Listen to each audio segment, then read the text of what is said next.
Good morning friends, welcome to today's lecture of steam distillation.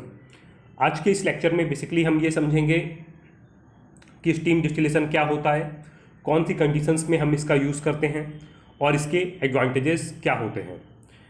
Before starting today's lecture, अगर आपको मेरे lectures अच्छे लगते हैं तो मेरे चैनल को सब्सक्राइब कीजिए और जितना ज़्यादा पॉसिबल है उतना ज़्यादा वीडियोज़ को लाइक कीजिए और अपने फ्रेंड्स से शेयर कीजिए। मेरे इस लेक्चर के PDF का लिंक मैं डिस्क्रिप्शन बॉक्स में डाल दूंगा, जिसको भी डाउनलोड करना है वहाँ पे जाके इजीली डाउनलोड कर सकता है। स्टीम डिस्टिलेशन को समझने के लिए पहले कुछ हमें बेसिक टर्म्स को समझना ज़रूरी है, जैसे कि वेपर प्रेशर क्या होता है। याद रखिएगा, अगर आपको वेपर प्रेशर समझना है तो एक लिक्विड को लीजिए एक बीकर में। मान लीजिए आप वाटर को लेते हैं एक बीकर में और आप उसको हीटअप करते हैं, तो आप देखेंगे कि जो आपका वाटर है वो आपका इवेपोरेट होना शुरू हो जाएगा और आपका लेवल डिक्रीज होने लगेगा। बट अगर यही एक्टिविटी आप एक क्लोज्ड कंटेनर में करेंगे, इस वाले डायग्राम को आप गौर से देखिए, तो पहले तो आपका कुछ वाटर आपका इवेपोरेट होगा। आफ्टर दैट आप ये देखेंगे कि जो वाटर इवेपोरेट हो रहा है जितना, उतना ही वाटर आपका कंडेंस भी हो रहा है, बिकॉज जो आपका रेट ऑफ इवेपोरेशन है वो आपका रेट ऑफ कंडेंसेशन के बराबर हो जाता है। इस केस में जहाँ पे rate of evaporation rate of condensation के बराबर रहता है, जो आपके वेपर्स ऊपर प्रेजेंट हैं ये इस लिक्विड के ऊपर जो फोर्स लगाते हैं ये बेसिकली हम बोलते हैं वेपर प्रेशर। इधर आप वाटर के टर्म्स में बात कर रहे हैं या सॉल्वेंट के टर्म्स में, उसमें कोई भी डिफरेंस नहीं पड़ता है। अब नेक्स्ट टर्म जो हमारे लिए जानना जरूरी है वो है कि बॉइलिंग क्या होता है। याद रखिएगा कि बॉइलिंग जो है ये बेसिकली आपका तब होता है जब vapour pressure of your liquid is equal to the atmospheric pressure, तभी आपका जो लिक्विड है वो बॉयल करता है। अब जो टेम्परेचर होता है इसको बेसिकली हम कम या ज़्यादा कर सकते हैं। जैसा कि आपको मैंने बताया कि बॉइलिंग पॉइंट जो प्रोपोर्शनल होता है वो प्रेशर के प्रोपोर्शनल होता है, बिकॉज आपको किसी भी मटेरियल को बॉयल करना है तो उसका प्रेशर आपका जो है वो एटमॉस्फेरिक प्रेशर के बराबर होना चाहिए। तो अगर मैं एटमॉस्फेरिक प्रेशर को कम या ज़्यादा करता हूँ, मीन्स अगर मेरे को किसी लिक्विड को हायर टेम्परेचर्स पे बॉयल करना है तो वहाँ पे मैं क्या करूँगा, सिस्टम को प्रेशराइज करूँगा। और मान लीजिए अगर किसी को मेरे को लोअर टेम्परेचर पे बॉयल करना है तो वहाँ पे मैं सिस्टम को आपका अंडर वैक्यूम ऑपरेट करूँगा। ये फंडा होता है बेसिकली बॉइलिंग का। नाउ थर्ड टर्म जो आपके लिए जानना जरूरी है वो होता है कि डाल्टन्स लॉ क्या होता है। याद रखिएगा, डाल्टन्स लॉ ये बोलता है कि अगर दो डिफरेंट गैसेस को मैं किसी एक सिलेंडर के अंदर भर देता हूं तो जो टोटल प्रेशर एक्सर्ट करेंगी दोनों गैसेस वो बेसिकली सम होगा to the partial pressure of the individual gases. Like नीचे का डायग्राम आप गौर से देखिए तो ये एक सिलेंडर है जिसमें गैस थी P1 प्रेशर पे, एक सेकंड सिलेंडर है जिसमें गैस थी P2 प्रेशर पे। मैंने इन दोनों की दोनों गैसेस को एक सिलेंडर के अंदर भर दिया तो यहाँ पे ये जो टोटल प्रेशर एक्सर्ट हो रहा है ऊपर वो हो रहा है is equal to P1 plus P2। काफ़ी आसान लॉ है। तो आपको डाल्टन्स लॉ अब आई थिंक बिल्कुल क्लियर हो गया होगा। ये दो से ज़्यादा गैसेस भी हो सकती हैं। मान लीजिए 10 गैसेस हैं, उनको आप एक जगह कंप्रेस कर रहे हैं तो जो टोटल प्रेशर होगा वो होगा सम ऑफ ऑल द 10 गैसेस। अब जैसा कि मैंने आपको पहले बताया कि वैक्यूम जो होता है वो कोई भी प्रेशर जो एटमॉस्फेरिक प्रेशर से नीचे होता है उसको हम वैक्यूम बोलते हैं। सेकंड, आखिर वैक्यूम की हमें ज़रूरत क्यों पड़ती है? तो याद रखिएगा कि बॉइलिंग पॉइंट जो होता है वो डायरेक्टली प्रोपोर्शनल होता है प्रेशर का। सो बॉइलिंग पॉइंट को हम बढ़ा भी सकते हैं या फिर घटा भी सकते हैं। अगर हमको बॉइलिंग पॉइंट को घटाना है तो उसके लिए हमें आपका वैक्यूम लगाना पड़ेगा, और अगर उसको बढ़ाना है तो हमें प्रेशर लगाना पड़ेगा। अब वैक्यूम लगाने के कुछ बेसिक तरीके रहते हैं, like steam jet ejectors, water jet ejectors या फिर वैक्यूम पंप्स। अब ध्यान से समझिएगा, अब मैं आपको ये बताने जा रहा हूँ कि मेन कंडीशंस क्या होती हैं जहाँ पे हम स्टीम डिस्टिलेशन का यूज़ करते हैं। पहली कंडीशन ये रहती है, आपका जो मटेरियल है जिसको हमें डिस्टिल आउट करना है, it does not react with steam.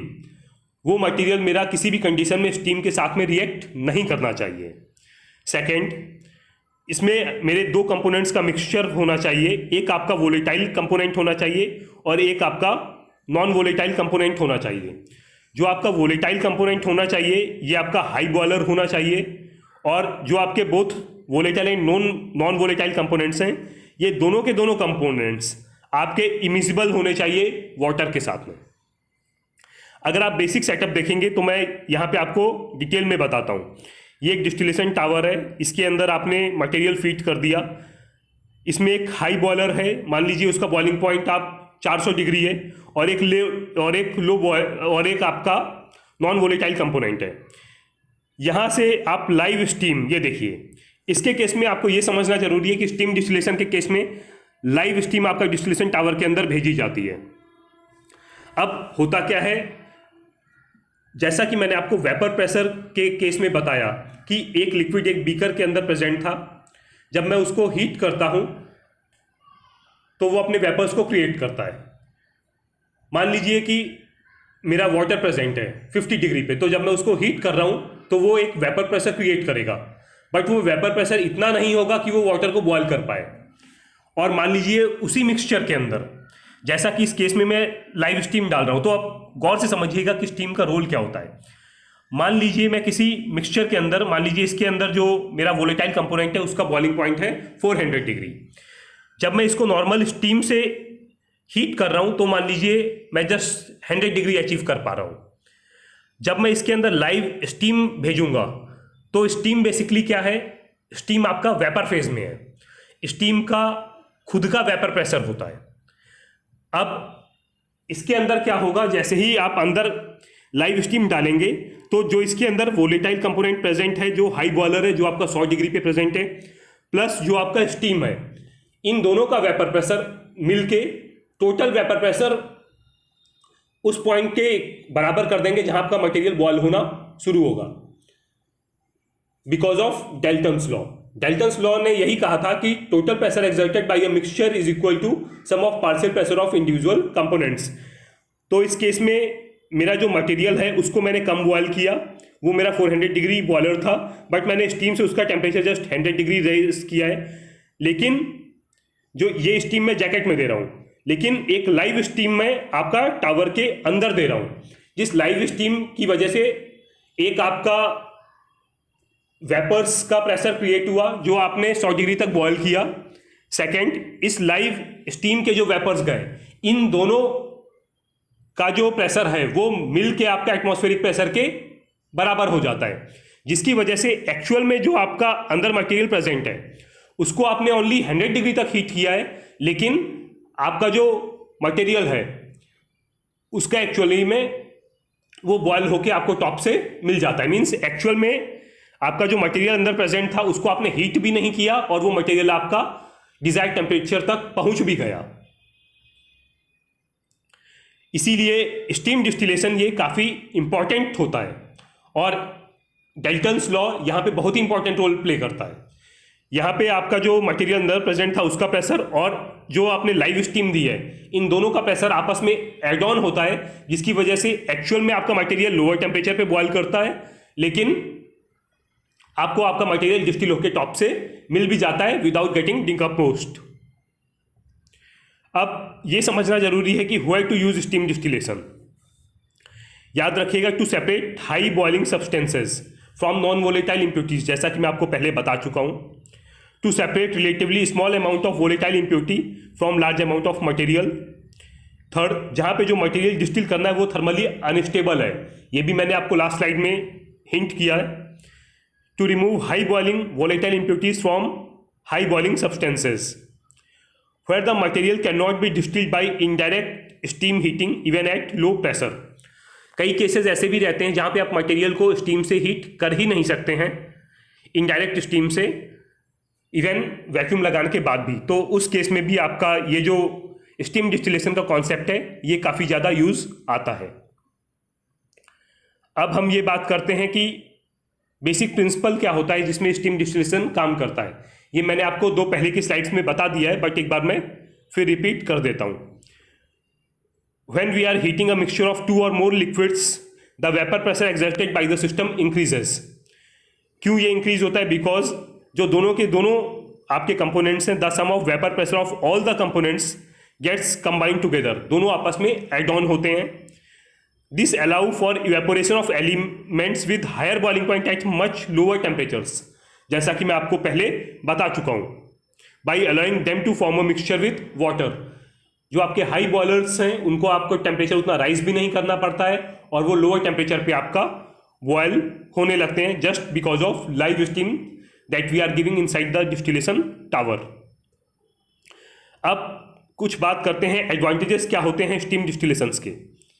तो याद रखिएगा, बेसिक एडवांटेजेस ये होते हैं कि ये जो मेथड होता है it generates organic solvents free products. Second, no need for subsequent separation steps. इसके केस में जब डिस्टिलेशन टावर से आप मटेरियल अपना बॉयल ऑफ करते हो तो ऊपर आप एक डिकेंटर लगा देते हो, जहाँ पे आपका जो वोलेटाइल कंपोनेंट बॉयल ऑफ होके गया है प्लस आपका जो वाटर जा रहा है वो दोनों के दोनों आराम से, बिकॉज जैसा कि मैंने आपको पहले कंडीशन बताई कि वो दोनों के दोनों आपस में इमिसिबल है। तो क्या होगा कि जब दोनों के दोनों आपस में इमिसिबल है तो वहाँ पे आप इजिली डिकेंटर से वाटर सेपरेट कर सकते हो और आपका जो कंपोनेंट आपने बॉयल ऑफ किया है आप उसको भी सेपरेट आउट कर सकते हो। It possess large capacity eight industrial scale. This equipment is expensive, it requires less fuel for steam boiler for extraction of oils. Now that's all for today's lecture. Hope आपको मेरा आज का lecture अच्छा लगा होगा। नेक्स्ट लेक्चर में हम basically बात करने वाले हैं आपका फ्लैश डिस्टिलेशन क्या होता है और उसका क्या इंपॉर्टेंट रोल होता है। So till then, goodbye, have a nice day.